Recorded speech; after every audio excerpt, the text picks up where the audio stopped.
lo que hacemos a veces de levantarnos y saludar a la persona que tengamos al lado. Hoy no lo hemos hecho, vamos a hacerlo. Dile hola a la persona que está contigo. Me alegro mucho de verte. ¿De acuerdo?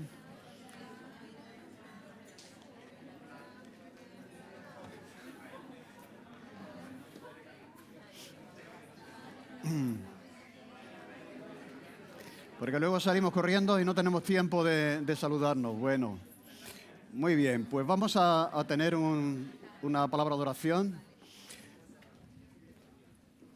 Ese vídeo que hemos visto nos recuerda la razón por la que ofrendamos, la razón por la que damos. Es más que dinero, es más que eso, es adoración, reconocimiento de la soberanía de Dios sobre todas las cosas, lo que somos y tenemos. Así que vamos a orar. Señor, gracias que podemos estar aquí, que formamos parte de tu iglesia. Señor, que podemos adorarte y escuchar tu palabra. Y gracias, Señor, también que podemos reconocer tu fidelidad con nosotros cada día. Señor, que tú eres bueno, que tú provees más de lo que necesitamos, que podemos descansar en ti, Señor, que tú nos cuidas, que tú estás en todos los detalles y te damos gracias por eso. Gracias por cada persona aquí en esta mañana, Señor, y por haberla traído y que tú tengas un mensaje para nosotros en este momento. En el nombre de Jesús. Amén. Muy bien, hemos terminado la feria y ahora nos vamos de viaje. ¿De acuerdo? ¿Quién se quiere venir de viaje a Turquía? ¿Quién se quiere venir de viaje? Todo el mundo, ¿no? Vamos a ir a Turquía, la antigua Turquía, pero vamos a ir a un viaje misionero. Vamos a irnos con Pablo, ¿de acuerdo? Vamos a coger el barco y nos vamos a trasladar a una de las ciudades más importantes de Turquía, la actual Turquía, en aquel tiempo, en el tiempo del Nuevo Testamento, del libro de los Hechos. Y la ciudad que vamos a visitar juntamente con Pablo en ese viaje misionero es una ciudad muy semejante a Sevilla. Es interesante, muy semejante a la nuestra. Es una ciudad grande, populosa, con mucho movimiento religioso, con mucho movimiento político, con mucho movimiento económico. Sevilla es una ciudad así, es el centro del gobierno del sur, etc. Es un punto estratégico, y Sevilla también lo es, un punto estratégico de comunicación, ¿de acuerdo? Con aeropuerto, en aquel tiempo no, pero de ahí confluían muchas culturas porque había negocios, había movimiento de dinero, por lo tanto era una ciudad donde mucha gente se encontraba, un centro de comunicación, el centro también político y administrativo de Roma en aquella parte de la región. ¿De acuerdo? Ahí Roma tenía, podríamos decir, una sede central de control, de gobierno en toda esa zona. Y la pregunta que nos podemos hacer hoy en ese viaje es ¿qué mensaje tendría Pablo para una ciudad como esa? Una ciudad como esa, tan estratégica, tan importante como esa, ¿qué es lo que diría Pablo a una ciudad como esa? Y al mismo tiempo podemos pensar nosotros que estamos en una ciudad semejante, ¿qué es lo que las ciudades, ese lugar donde afluyen las personas, la cultura, el poder económico, social, etcétera, ¿no? ¿Qué mensaje necesitan las ciudades escuchar? Ese es el título de la reflexión de hoy, ¿no? El mensaje que debemos dar a las ciudades donde estamos, donde Dios nos ha puesto. En este caso, una ciudad importante, estratégica como esta. ¿Qué es lo que nosotros deberíamos decir a una ciudad como Sevilla hoy? ¿Cuál es el mensaje que deberíamos dar a una ciudad como Sevilla y dar ese mensaje en este momento, en este tiempo? Pues vamos a ir a ver lo que hizo Pablo. Vamos a ver cuando él llegó a esta ciudad, qué fue lo que dijo, cuál es el mensaje que traía para una ciudad como esa, tan importante, tan religiosa también, tan populosa como esa. Vamos a ir al libro de los Hechos, capítulo 13, versículo 13 hasta el 52. 13 hasta el 52, capítulo 13, versículo 13 hasta el 52. Recordamos que Pablo y Bernabé y Juan Marcos han sido encomendados. Hablábamos la semana anterior del llamado de Dios. ¿Cómo puedo saber que soy llamado? ¿Cuáles son los elementos que intervienen en un llamamiento? Decíamos que hablamos de la Trinidad del llamado, ¿no? Hay un llamado personal, pero que Dios confirma también en la Iglesia. O sea, la Iglesia tiene que sentir y ver también ese llamado. Y también el Espíritu Santo obra en el corazón de la persona, llama a la persona a la convicción interior de que Dios quiere que hagas eso. pero que también es confirmado por la Iglesia, donde uno está, donde uno sirve, donde uno trabaja, y uno es enviado por la Iglesia. Después de ser enviados a este primer viaje misionero, pues decíamos que llegan a esta ciudad. Dice, habiendo zarpado de Pafos, Pablo y sus compañeros arribaron a Perge de Panfilia, pero Juan, apartándose de ellos, volvió a Jerusalén. Ellos, pasando de Perge, llegaron a Antioquía de Pisidia, esta es la ciudad importante, y entraron en la sinagoga un día de reposo y se sentaron. Y después de la lectura de la ley y de los profetas, los principales de la sinagoga mandaron decirles, varones hermanos, si tenéis alguna palabra de exhortación para el pueblo, hablad.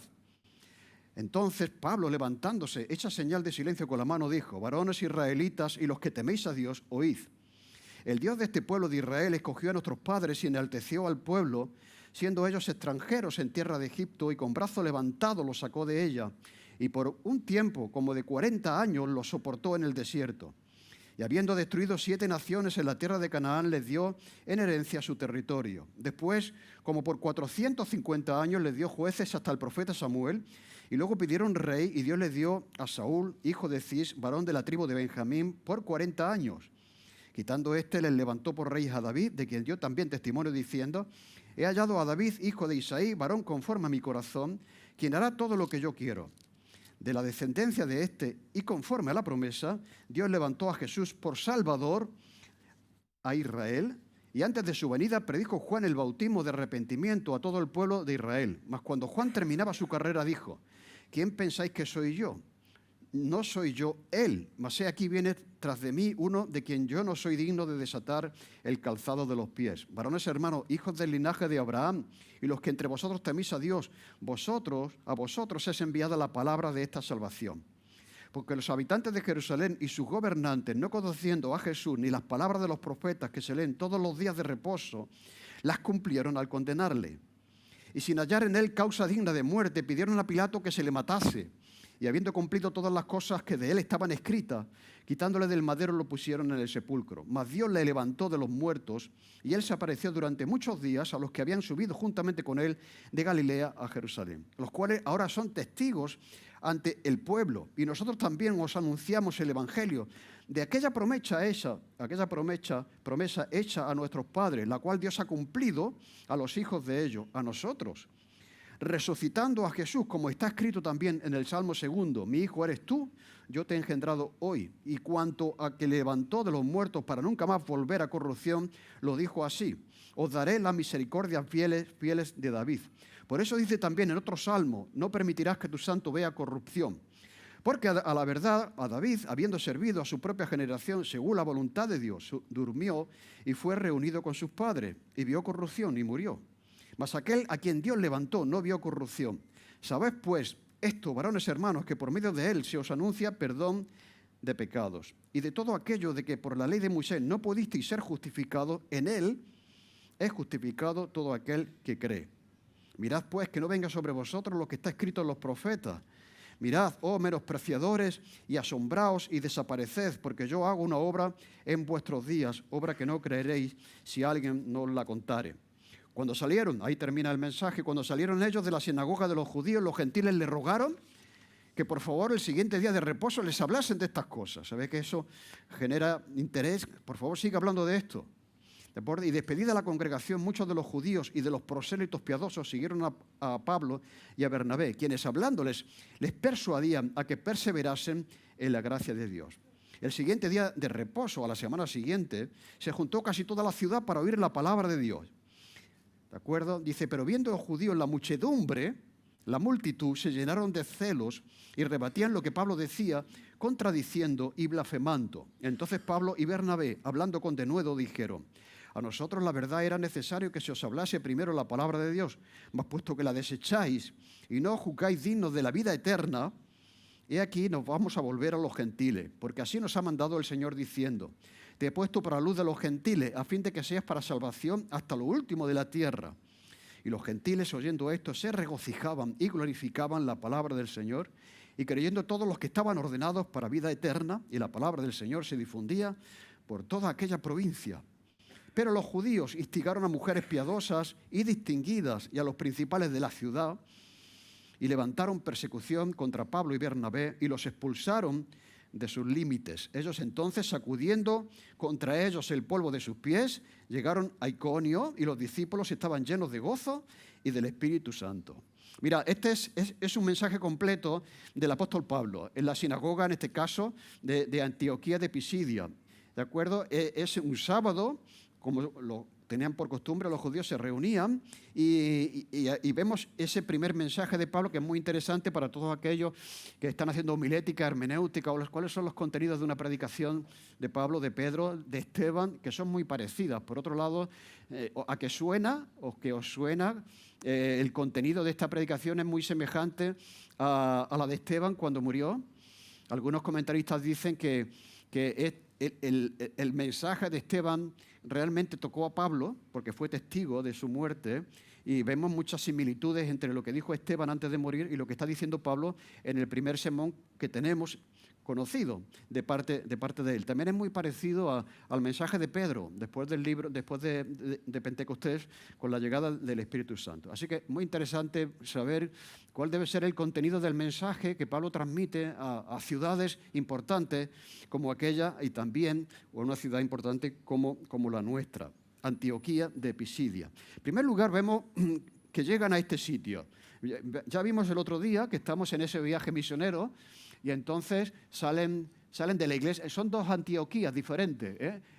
Esta es la iglesia que les envía, cogen un barco hasta aquí, hasta Salamina, atraviesan, llegan a Pafos, y después de aquí pasan ya a la zona de donde era Pablo, que Pablo era de aquí, era de Tarso. Entonces van a la zona, esta era la zona de Bernabé, donde había nacido Bernabé, y esta era la zona de Pablo. Entonces llegan aquí, hacen este recorrido y llegan aquí. Estamos aquí, ¿veis? Esto es la Turquía actual.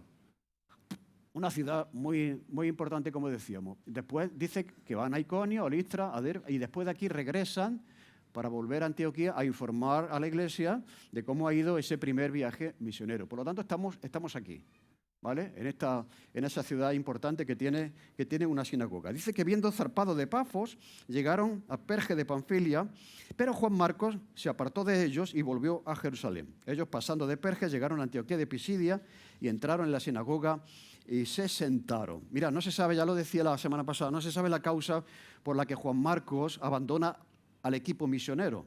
Aquí hay muchas opiniones por qué Juan Marcos se echa atrás y se vuelve a Jerusalén. ¿De acuerdo? Entonces, algunos comentan de que, bueno, que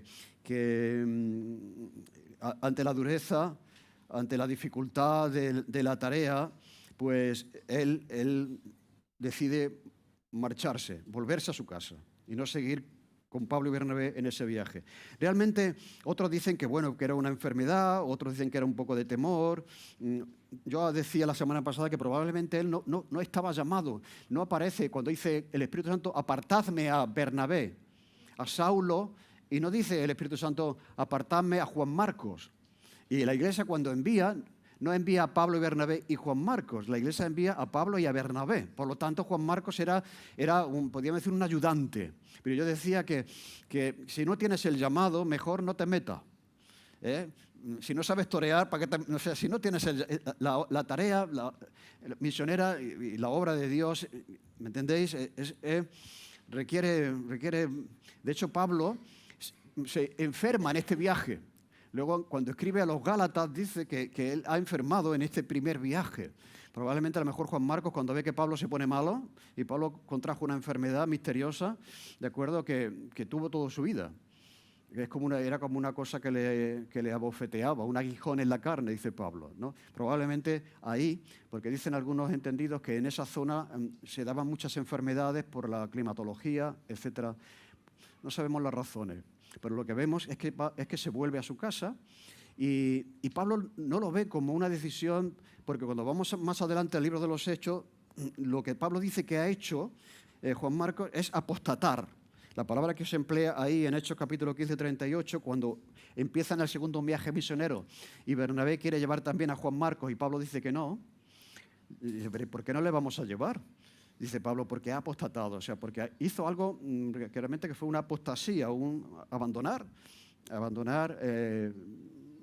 la fe, abandonar un acto de apostasía, lo entiende Pablo.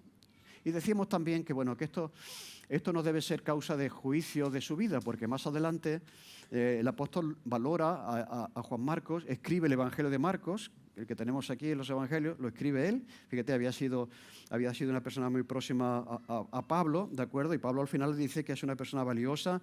Toma a Marcos, tráele conmigo porque me es útil para el Evangelio. Lo cual quiere decir que Pablo al final de su día reconoció el progreso de Juan Marcos. Quizás tuvo un momento de debilidad, un momento difícil, de inmadurez, de lo que fuese, pero una acción no debe, esto es importante, no debe, un fracaso o una acción de alguien no debe definir la vida de esa persona. ¿Quién no tiene algo de lo que no se siente orgulloso en su historia personal? Pero ese fracaso no debe definirte, ni debe definir tu vida, ni te debe definir como persona. Una trayectoria sí. La trayectoria de toda una vida. O sea, si toda tu vida es una historia de fracaso, ¿me entendéis? Entonces eso sí te define. Pero vemos aquí que hubo un error, hubo un fracaso, entre comillas, en la vida de Juan Marcos al retirarse, al apostatar de ese trabajo, pero no le define como persona. Y así que piensa en eso. ¿De acuerdo? Si no conoces al Señor, algún error del pasado no te define. De hecho, si alguno está en Cristo, dice la Biblia, nueva criatura es. Todas las cosas viejas pasaron. Pero si ya eres creyente y hay algo, como decía, de lo que no te sientes orgulloso, eso no te debe definir como persona, no debe acabar contigo, debes seguir adelante. Te agarras a la gracia, a la misericordia, al perdón de Dios y tiras para adelante y maduras y creces. Y Juan Marcos llegó a ser una persona sumamente necesaria para el ministerio y también para el ministerio de Pablo. ¿De acuerdo? Así que, dicho eso, seguimos adelante. Dice que llegan a la sinagoga y las sinagogas eran como el punto de partida de la predicación del Evangelio en el ministerio de Jesús y también en el ministerio de Pablo y más adelante, hasta que llega un momento que ya las sinagogas se cierran y no favorecen que se predique ahí el Evangelio, ¿de acuerdo? Hasta que se dan cuenta, uy, ¿de acuerdo? De aquí para adelante ya no vamos a dejar a Pablo hablar aquí de esto que está hablando, ¿de acuerdo? Así que al principio las sinagogas eran el punto de partida. Y lo que se hacía en la sinagoga, ya sabéis, había como una oración de apertura, había una lectura del Pentateuco, Génesis, Éxodo, Levítico, Número y Deuteronomio, de la ley, los libros de la ley, y después había una segunda lectura de los profetas. El Nuevo Testamento todavía no estaba escrito. Así que se leía mucho la Biblia en la sinagoga, por eso debemos hacerlo nosotros. Formaba parte del culto una lectura de una porción de la ley y una segunda lectura de los profetas, tanto los mayores como los menores. Y después de hacer esa lectura, si había alguien capacitado e informado, con suficiente formación, de hecho, por esa razón a Pablo le piden que si por favor él puede dirigir la palabra, pues Pablo dice, ahora es la mía. Ellos no sabían lo que estaban haciendo al invitar a Pablo a hablar, porque Pablo lo que hizo es predicar, pero me entendéis, pero era esa costumbre también, por eso a Jesús lo invitan, pero no invitaban, había un director del culto, podríamos decir, que él previamente sabía quién estaba ahí de visita y por supuesto que Jesús era invitado con frecuencia a hablar en la sinagoga, por el caso de Nazaret, ¿no? Porque no era cualquier persona la que hacía un comentario de esa lectura, sino era una persona que el responsable consideraba que estaba suficientemente capacitado para hacerlo. Y no pudieron imaginar lo que iba a pasar al darle la palabra al apóstol Pablo. ¿De acuerdo? Entonces, esa fue un poco la introducción. Estamos en una ciudad importante, en la sinagoga, un sábado. Ha ocurrido una lectura de estos libros del Antiguo Testamento y hay una invitación a Pablo, que está ahí junto con Bernabé, ¿de acuerdo? Ya no está Juan Marcos, ¿de acuerdo? Y entonces, pues, ¿quiere usted dirigir unas palabras aquí a la asamblea? Y con mucho gusto. Entonces Pablo se levanta y dice, echa señal de silencio con la mano. Quiere decir que probablemente hubo un poco de murmullo allí, a ver, ¿este quién es? ¿Pero qué va a decir? ¿No? Se ve que hubo un poco de movimiento. Dice, por favor, un poco de silencio, orden, ¿de acuerdo? Y entonces pues dirigió el siguiente mensaje. Mira, lo que hace Pablo es hacer un recorrido por la historia de Israel, presentando a Jesús y su obra como la consumación del plan de Dios para el hombre, para la historia. ¿De acuerdo? O sea, el pueblo de Israel pensaba que Israel en sí mismo era el centro del plan de Dios. Pero lo que Pablo está diciendo es que Israel es un instrumento de Dios para la llegada del Mesías. Jesús es el centro de la historia. Entonces, cuando leemos el mensaje, bueno, ¿de qué está hablando aquí Pablo? Está dando muchos datos del Antiguo Testamento. Fundamentalmente, presenta a la persona y a la obra de Jesucristo como la consumación del plan de Dios a través del pueblo de Israel y de la historia. ¿De acuerdo? Y entonces empieza mencionando a los patriarcas. Empieza desde ahí, ¿de acuerdo?, hasta la monarquía. Habla de Saúl. O sea, es algo que todos los que estaban allí conocían. Después de tocar ese proceso, ese tiempo histórico, pasa a hablar de David como el que traería al Mesías de la descendencia de David, de la descendencia de David. Y conforme a la promesa de Dios, levantó a Jesús como Salvador de Israel. Mira, esto es ya algo novedoso. Pablo no había creído que Jesús era el Salvador. Era el Mesías.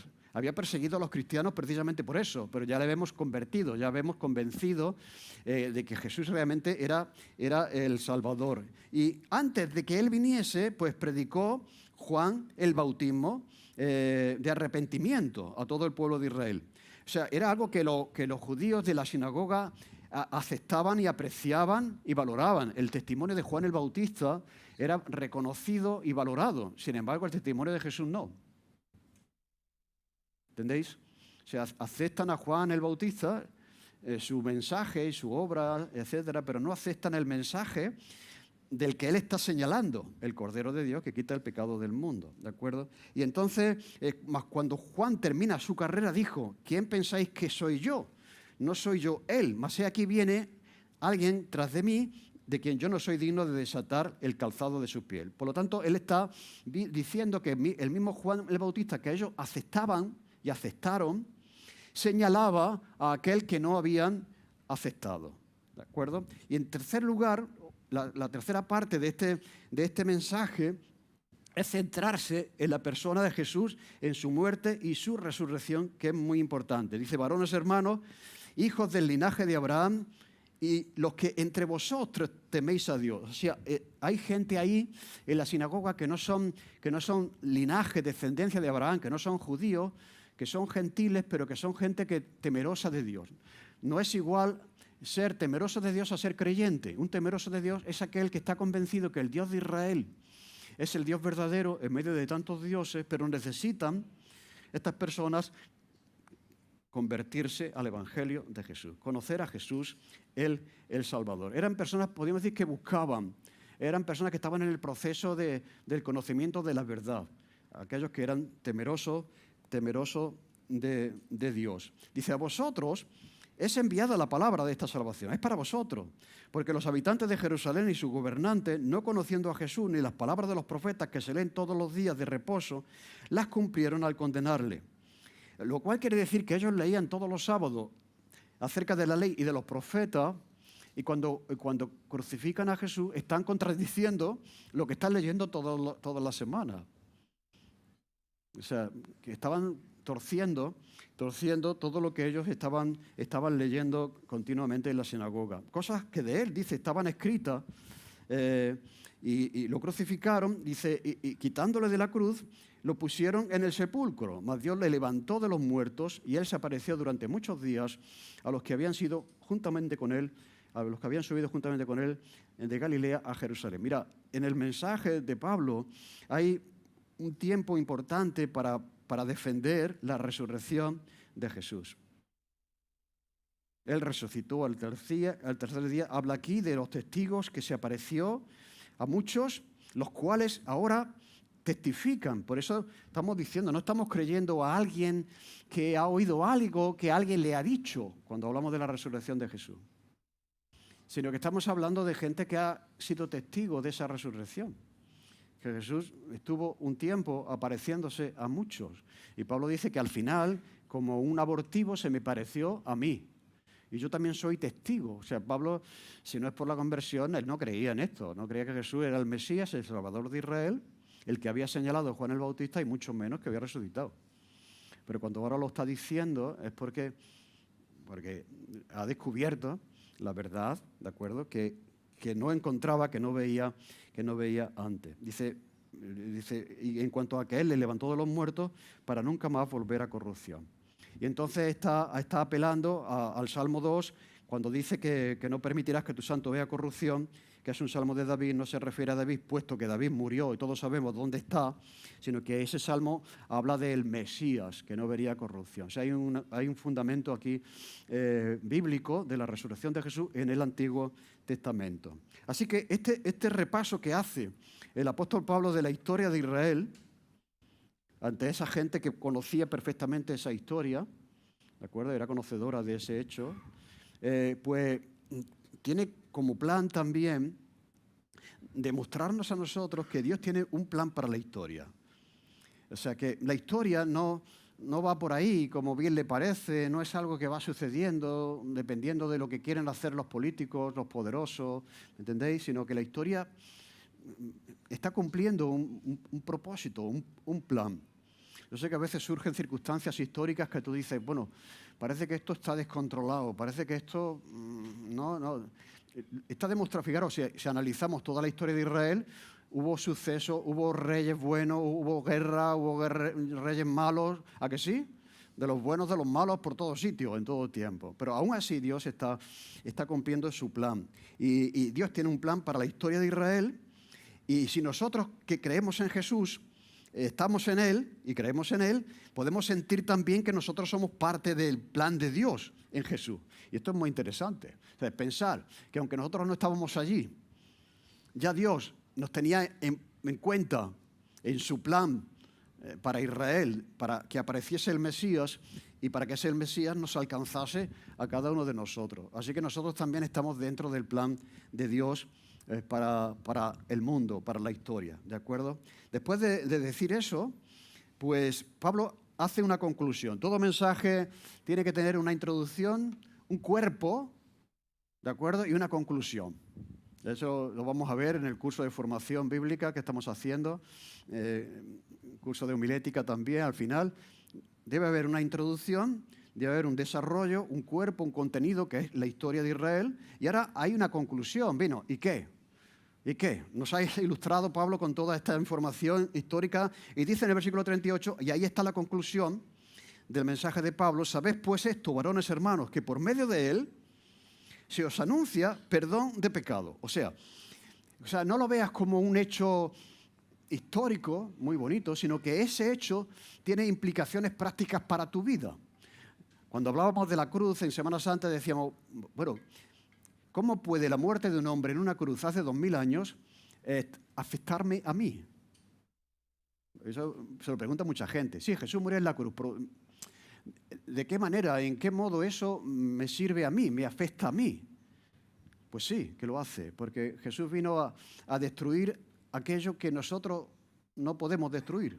Es el pecado y el control que el pecado tiene sobre la vida de las personas. Dice, y se os anuncia perdón de pecado, y que todo aquello de que por la ley de Moisés no pudisteis ser justificados, en él es justificado todo aquel que cree. Aquí Pablo introduce un elemento que es importantísimo, que es propio de la teología de Pablo.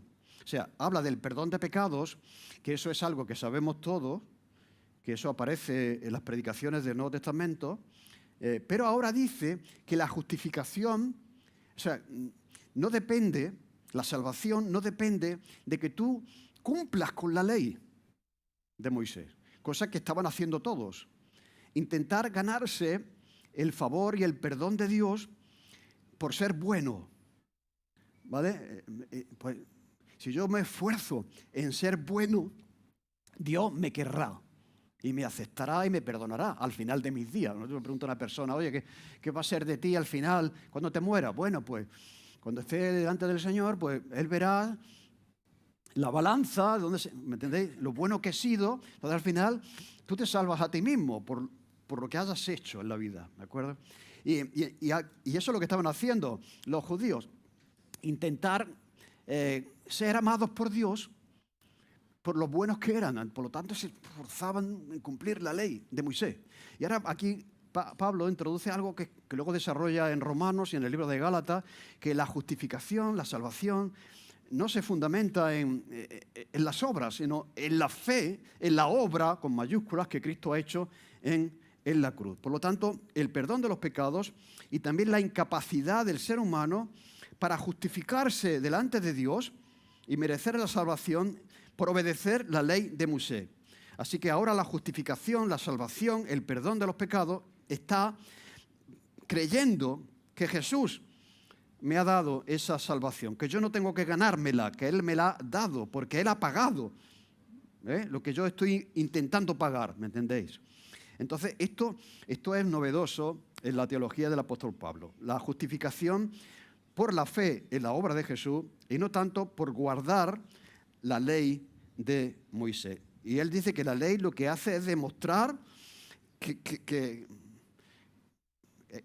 cometemos errores, que no podemos cumplirla, ¿no? ¿De acuerdo? Entonces, las leyes lo que nos demuestran es que fallamos. Las señales de tráfico están ahí, ¿no? Y te das cuenta de que por muy eso, alguna te salta, porque eres incapaz por ti mismo de guardarlas todas, ¿de acuerdo? Y te señalan. Lo que pasa es que aquí lo que hace es que te machaca, o sea, como te saltes la ley, te viene la multa. Y cuando tú reconoces que te salta la ley, pues te viene la gracia, en el caso de la salvación, ¿no? O sea, que reconocer, Señor, la ley es como una medida, como una vara que yo no puedo cumplir. Así que voy a dejar de intentar ajustarme a esta regla porque no puedo. Por lo tanto, ten misericordia de mí, perdona mis pecados. Y Dios dice, es lo que quiero hacer, Cristo ha muerto por ti. Él sí que ha cumplido la ley. Él sí que es una vara recta. ¿Entendéis? Él ha cumplido toda la ley. Por lo tanto, esto es una oferta tremenda para el pueblo de Israel. Pero en segundo lugar, en esa conclusión, por lo tanto, en toda conclusión de mensaje bíblico debería haber una llamada a recibe esto. No solamente quiero que tengas información sobre algo, sino que eso puede cambiarte a ti, que responde a eso. ¿De acuerdo? En segundo lugar, hay una advertencia. Una advertencia. Dice, mirad pues que no venga sobre vosotros lo que está dicho en los profetas. Mirad, oh menospreciadores, y asombraos y desapareced, porque yo hago una obra en vuestros días, obra que no creeréis si alguien os la contara. Bien, esto es una cita de un libro del Antiguo Testamento. Es el libro de Habacuc, capítulo 1, versículos 5 y 6. Y lo que está haciendo aquí el libro de Habacuc es decir al pueblo que la rebeldía, el rechazo de lo que Dios ofrece tiene consecuencias. Y Habacuc está viendo que el juicio de Dios viene sobre Israel por su falta de arrepentimiento, por el rechazo. Lo mismo que Jesús dijo, no quedará piedra sobre piedra que no sea destruida, por el rechazo que tuvieron hacia el Mesías. El rechazo de lo que Dios ofrece tiene consecuencias. ¿De acuerdo? Lo mismo que pasó con Habacuc y que pasó con Jerusalén, ¿de acuerdo? Pues va a pasar contigo. Si tú estás escuchando el Evangelio y lo sigues rechazando y lo desprecias, tendrá consecuencias. Así que, por un lado, el Evangelio es un don del amor de Dios para los que lo aceptan, ¿o que sí? Es liberador, es un don, es un regalo para aquellos que lo reciben, que lo aceptan. Pero al mismo tiempo va implícito en el mensaje del Evangelio una condena, un juicio, unas consecuencias para aquellos que rechazan esa oferta del Evangelio. Y también está en toda la Biblia. Y era el mensaje también de los profetas. O sea, quiero decir, Dios te está ofreciendo algo que le costó tanto y si tú lo desprecias, pues tendrás consecuencias en tu vida y en la eternidad también. ¿Entendéis? Tiene esa vertiente doble. Es una bendición, es un regalo, pero al mismo tiempo es una exhortación. Ten mucho cuidado, no rechaces esto que Dios te ofrece. ¿De acuerdo? Y finalmente vemos la respuesta que hay. Vemos un mensaje, vemos un llamado, la conclusión a una respuesta, y aquí vemos la respuesta que hay de parte del pueblo al mensaje de Pablo. Dice, cuando salieron ellos de la sinagoga de los judíos, los gentiles le rogaron que el siguiente día de reposo les hablasen de estas cosas. Es muy interesante, como decía, en esa reunión de ese sábado había judíos y gentiles, ¿de acuerdo? Y son los gentiles los que están más predispuestos, o sea, aquellos que deberían estar más predispuestos a escuchar y recibir el Evangelio, precisamente no lo estaban. Y aquellos que, eso también lo vemos, ¿no? Aquellos que no era de esperar en ellos fe, ¿os acordáis que Jesús alabó la fe de una mujer que no era judía? O sea, ¿dónde está la fe de Israel? Y entonces, pues ese sector de la reunión, que no eran judíos, les pidieron que por favor no se fueran de la ciudad y que esperasen una semana más porque se reunían al sábado siguiente. Así que sabemos que Pablo y Bernabé estuvieron por lo menos 2 semanas en esta ciudad, 2 semanas. Y entonces despidieron la congregación y muchos de los judíos y de los prosélitos piadosos siguieron a Pablo y a Bernabé, quienes hablándoles les persuadían que perseverasen en la gracia de Dios.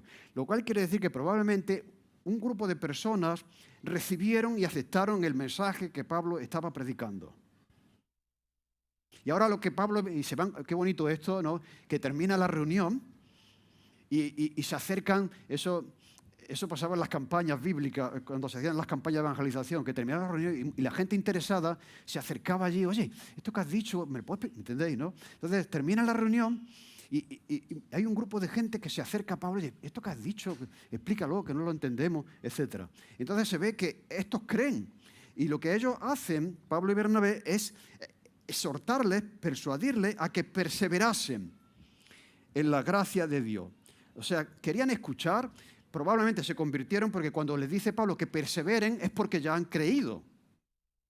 Que perseveren en la gracia de Dios. Y esto es muy importante. No solamente es perseverar en que la salvación ha sido por gracia, sino también perseverar en la vida que necesitamos la gracia aunque ya hayamos sido perdonados. Porque seguimos siendo pecadores.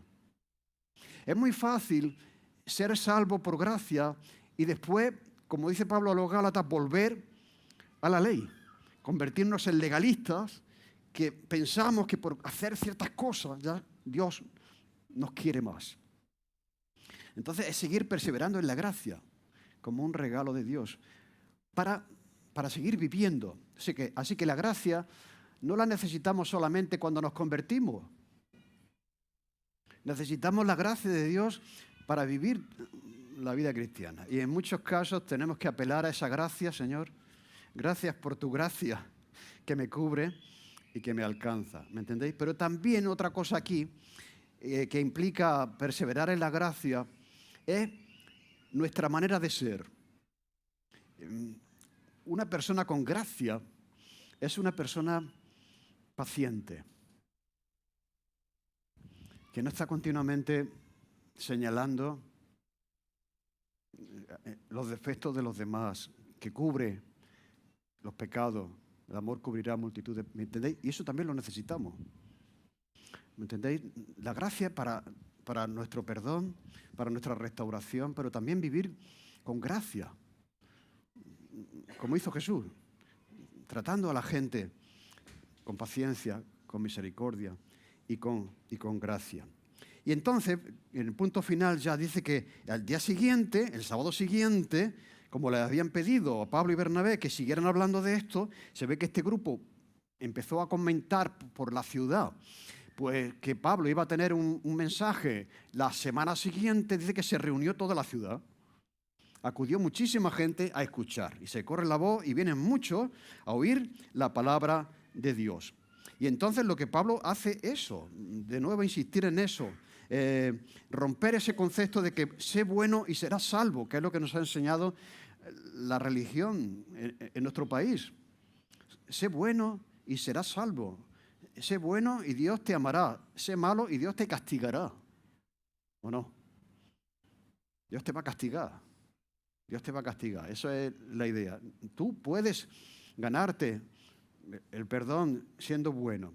Y él decía que no. Eres salvo por gracia porque no eres bueno. Y como nunca vas a poder ser tan bueno como debes ser, pues ahí está la gracia de Dios que te alcanza. Después, entonces, viendo esto los judíos, dice que imaginad cómo se sentirían los judíos al salir a una plaza pública allí y ver a miles de personas congregadas allí a escuchar a Pablo. Dice que se llenan de celos, se llenan de envidia y empiezan a rebatir todo lo que Pablo decía. E empiezan también a blasfemar también de la persona de Jesús. Y entonces dice Pablo, bueno, a vosotros, a la verdad, era necesario que yo hablase primero la palabra de Dios, lo cual quiere decir que es curioso que Pablo fue el apóstol de los gentiles, Pedro fue el apóstol de los judíos, pero Pablo habló a los gentiles. Fijaros, habló a los judíos, comenzó en la sinagoga. No despreciaba. Él sabía que los judíos eran especiales en el plan de Dios. Entonces dice, era necesario que yo os hablase primero a vosotros, mas puesto que desecháis y no os juzgáis dignos de la vida eterna, cosa que se os está ofreciendo en Jesús, he aquí nosotros nos volvemos a los gentiles. Porque aquí esto es lo que el Señor nos ha mandado, que sea para luz de los gentiles. Y entonces pues dice que se sacudieron los pies, que es algo que se hacía como diciendo, yo ya he cumplido con mi responsabilidad. Dice uno, ¿hasta cuándo uno tiene que estar insistiendo en la predicación del Evangelio a una persona que no quiere escuchar? Pues llega un momento que uno dice, oye, mira, yo ya no puedo hacer más. ¿De acuerdo? De que se sacudieron los pies en señal de que ya no tenían esa responsabilidad, pero claro, no podemos sacudirnos los pies hasta que no hayamos predicado el Evangelio. No va a ser que lo hagamos antes. ¿De acuerdo? Entonces, cuando ellos ven que hay un desprecio por lo que ellos están comunicando y al mismo tiempo hay una aceptación por parte de un sector de la sinagoga y de la ciudad, pues ellos deciden pues ya irse de allí con la conciencia tranquila. Así que los gentiles, dice, oyendo esto, se regocijaban y glorificaban la palabra del Señor y creyeron todos los que estaban ordenados para vida eterna, y la palabra del Señor se difundía por toda aquella provincia, lo cual quiere decir que esta iglesia se convirtió en una iglesia misionera y desde allí se compartía el Evangelio a otro sitio. Un gran número de personas se convierten y aceptan al Señor. Así que los discípulos, y ahora Lucas termina ya diciendo que los discípulos estaban llenos de gozo y del Espíritu Santo. Son dos cosas que experimentará una persona que viene a Cristo. El gozo, que no tiene nada que ver con las circunstancias, es algo independiente de las circunstancias. Uno puede estar en la peor situación en su vida, sin embargo sentir un gozo interior, y también la llenura del Espíritu Santo. Así es como describe Lucas a los creyentes de la iglesia de Antioquía. El gozo por encima de toda circunstancia y la llenura del Espíritu Santo controlando nuestra vida continuamente. Yo creo que esto es algo que deberíamos estar pidiendo con más frecuencia, que el Señor nos llene en nuestra vida. Así que una predicación en una sinagoga, en una ciudad importante, dio lugar al nacimiento de una iglesia que fue clave también en aquella parte del imperio. Y desde allí se difundió la palabra de Dios. ¿Y qué es lo que aprendemos? Pues mira, lo que aprendemos es que la iglesia tiene que ir donde está la gente. Pablo y Bernabé fueron a donde estaba la gente, donde se reunía la gente en aquel tiempo, la sinagoga, predicaban el Evangelio. ¿Cuál es el mensaje que nosotros tenemos para la ciudad de Sevilla, semejante a la ciudad de Antioquía? El Evangelio. O sea, tenemos lo que nadie tiene. No vas a ser que pensemos que la ciudad necesita otra cosa. La ciudad necesita escuchar el Evangelio. ¿Qué es el Evangelio? La persona, la obra, la muerte y la resurrección de Jesús. La salvación, el perdón de pecados en Él. El gozo y la llenura del Espíritu Santo en aquellos que le aceptan. Eso es lo que tenemos que hacer. Seguir predicando el Evangelio. Y seguir intentando comunicar. Aquí hay un reto. Y el reto es que cuando Pablo entraba en una sinagoga y hablaba de la historia de Israel, todos los que estaban allí sabían de qué estaba hablando Pablo. Pero claro, nosotros si empezamos a hablar de Abraham, de Moisés, la gente dice, ¿quiénes son esos? ¿No? Tenemos el reto de que estamos en una cultura que no lee el Antiguo Testamento. Por lo tanto, ese es el reto de predicar el Evangelio en un contexto no afín o religioso como era el pueblo judío. Pero ese es el reto. El mensaje ese es el Evangelio. Y el reto es comunicar el Evangelio a un pueblo que no lee la Biblia y que no conoce la historia la historia de Israel. Así que las ciudades y la gente que habita en estas ciudades siguen teniendo los mismos problemas que han tenido siempre. ¿Y qué es lo que necesitan de la iglesia? ¿Qué es lo que necesitan de ti?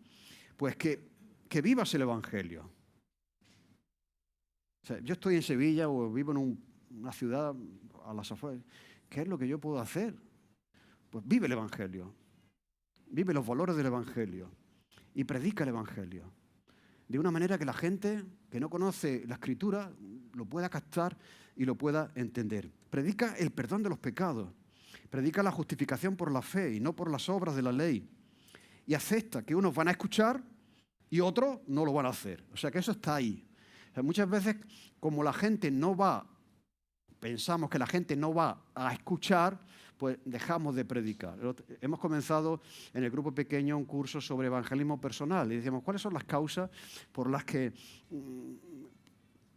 no estamos hablando del Señor como deberíamos? Y una de ellas era esa. Es que es tan difícil, es que hablas con la gente y la gente no lo escucha y ya se desanima uno, ¿no?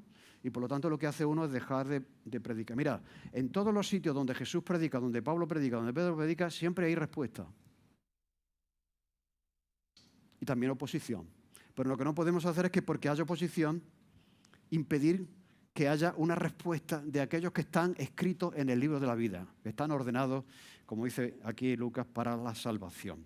¿De acuerdo? Así que las ciudades importan, las ciudades son importantes para Dios y lo que tenemos que seguir haciendo, la Iglesia de Jesucristo en nuestro tiempo, es vivir el Evangelio allí donde Dios nos ha puesto, en nuestro vecindario, en nuestro contexto, y seguir predicando el Evangelio de una forma y de una manera que la gente lo pueda entender.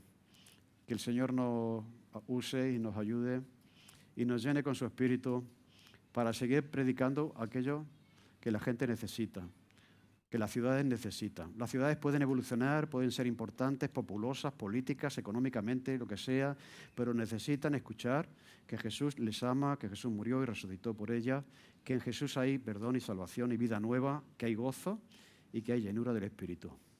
Amén. Señor, te damos gracias. Gracias porque tú fuiste a buscarnos a nuestra ciudad, a nuestro pueblo, a nuestra aldea, a nuestro vecindario, Señor. Y usaste a alguien para compartir este mensaje de salvación. Señor, ayúdanos como iglesia a no desanimarnos, a no venirnos atrás, a seguir entendiendo que esto es lo que la ciudad necesita, que lo que necesita Sevilla es que una iglesia sea fiel y siga predicando el Evangelio allí donde está. Señor, que sigamos predicando el Evangelio desde el púlpito, en nuestras casas, en nuestros compañeros, con nuestra familia, en nuestro trabajo.